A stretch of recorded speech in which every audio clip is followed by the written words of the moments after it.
막달라 마리아가 지금 예수님을 만나러 안식 후 첫날 동이 트기 전이라 그랬어요. 그러니까 새벽이죠. 새벽에 지금 예수님의 무덤을 찾았다고요. 그런데 거기서 막달라 마리아는 부활하신 예수님을 만났다고 기록합니다.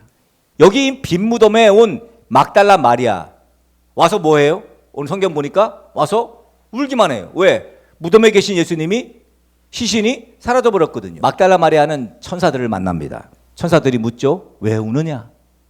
그러자 마리아가 뭐라 그래요? 사람들이 우리 주님을 어디다가 옮겨두었는지 내가 알지 못해서 옵니다. 천사들과 이야기하는데 뒤에 누가 있는데 예수님인 줄 몰랐어요. 동산지기인 줄 알았다 그랬어요. 예수님을 보고서도 예수님인 줄 몰랐다는 거죠. 예수님은 마리아를 불렀습니다. 마리아야. 그때서야 마리아는 예수님이신 줄 알고 라보니어라고 하죠. 이게 히브리어로 선생님 하는 이야기라 그랬습니다. 자, 그런데 예수님이 마리아에게 하신 말씀이 이제 17절에 나옵니다. 예수께서 이르시되 나를 붙들지 말라. 내가 아직 아버지께로 올라가지 아니하였노라. 너는 내 형제들에게 가서 이르되 내가 내 아버지 곧 너희 아버지 내 하나님 곧 너희 하나님께로 올라간다 하라 하시니. 이 말을 듣고 예수님 만난 막달라 마리아는 득달같이 제자들에게로 달려갑니다. 제자들에게 달려가 내가 부활하신 예수님을 만났다고 증언하면서 예수님이 이렇게 말씀하라고 합디다 하면서 오늘 17절 말씀을 전합니다. 오늘 말씀 보니까 결국은 예수님이 부활하시고 난 다음에 첫 번째로 부활하신 예수님을 만난 사람은 막달라 마리아였습니다. 베드로도 아니었습니다. 예수님 사랑하는 제자 요한도 아니었어요. 예수님의 어머니 마리아도 아니었습니다. 막달라 마리아였습니다. 이 막달라 마리아가 누굽니까? 성경이 기록하기를 누가복음 8장 2절과 마가복음 16장 9절에 나옵니다. 7 귀신이 나간 자 막달라인이라 하는 마리아라고 언급합니다. 무슨 내용에서 언급하냐면 예수님께서 예수님의 제자들과 함께 예수님의 말씀을 듣고 예수님의 말씀을 믿고 따르던 여인들과 함께 다니사 그랬어요. 그 여인들 중에 한 사람이에요. 예수님의 제자들 그리고 무리 중에 예수님의 말씀을 듣고 믿고 따르던 여인들이 있었거든요. 그 여인들 중에 한 사람이 바로 7 귀신이 나간 막달라 마리아입니다. 아무튼 성경 기록에서는 예수님의 제자들과 함께 예수님 말씀을 듣고 믿고 따르던 여인들 중 한 사람이에요. 그런데 중요한 것은 이 막달라 마리아가 예수님께서 예언하시고 그리고 내가 부활할 거야 늘 말씀하신 그 부활을 믿었기 때문에 안식 후 첫날 새벽에 예수님의 무덤에 간 것이 아니라는 거예요, 여러분.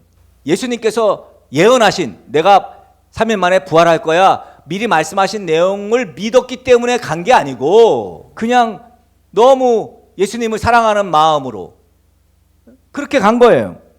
막달라 마리아는 왜 이렇게 이토록 예수님을 그리워하고 사랑했을까? 마리아가 7 귀신이 들렸다. 그런데 예수님이 그 7 귀신을 쫓아내 주시고 회복시켜 주시고 치유해 주셨단 말이에요.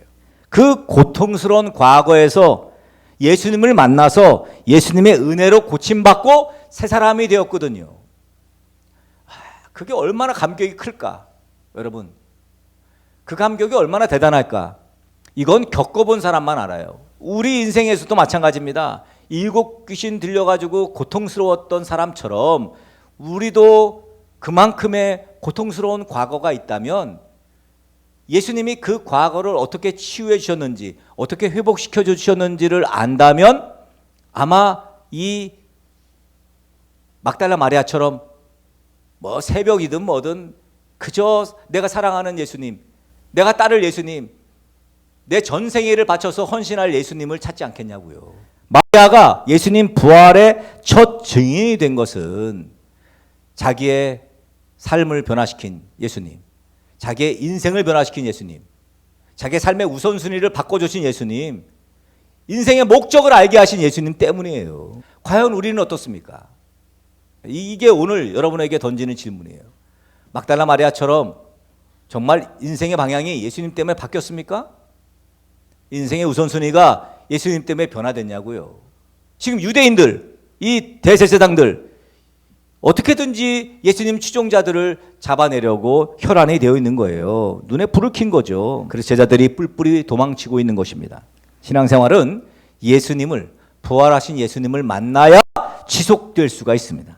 그래서 예배하는 것이고, 그래서 말씀을 계속해서 묵상하는 것이고, 그리고 그 말씀대로 실천하려고 노력하는 거예요.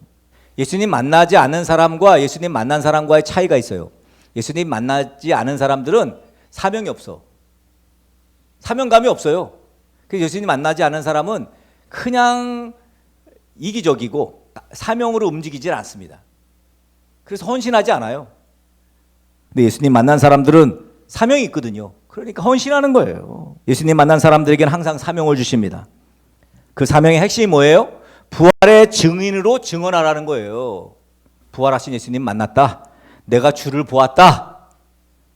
여러분, 단순한 지식을 전달하는 게 아니에요. 너희는 부활하신 예수님을 만나서 만난 사람답게 살라는 거예요.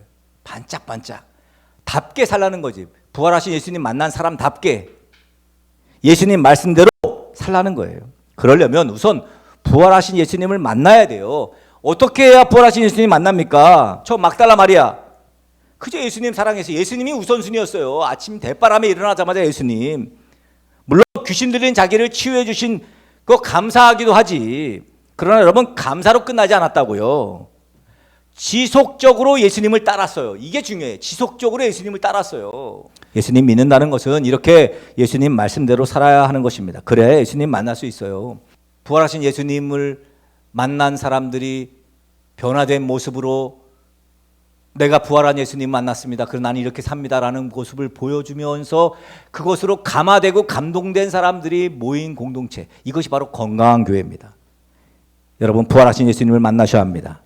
그분은 언제든지 만나줄 수 있습니다. 아침 묵상 때에도 만날 수 있습니다. 우리가 식사 기도하는 다니엘의 기도 시간에도 만날 수 있습니다.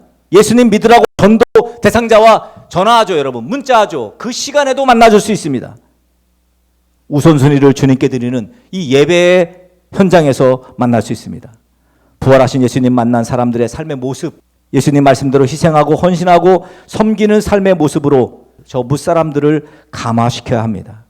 부디 여러분의 삶의 자리에서 매일매일 부활하신 예수님을 만나서 행복한 삶, 그리고 사명의 삶, 사명을 감당하는 삶을 살게 되는 저와 여러분 되시기를 부활하신 예수 그리스도의 이름으로 간절히 축복합니다.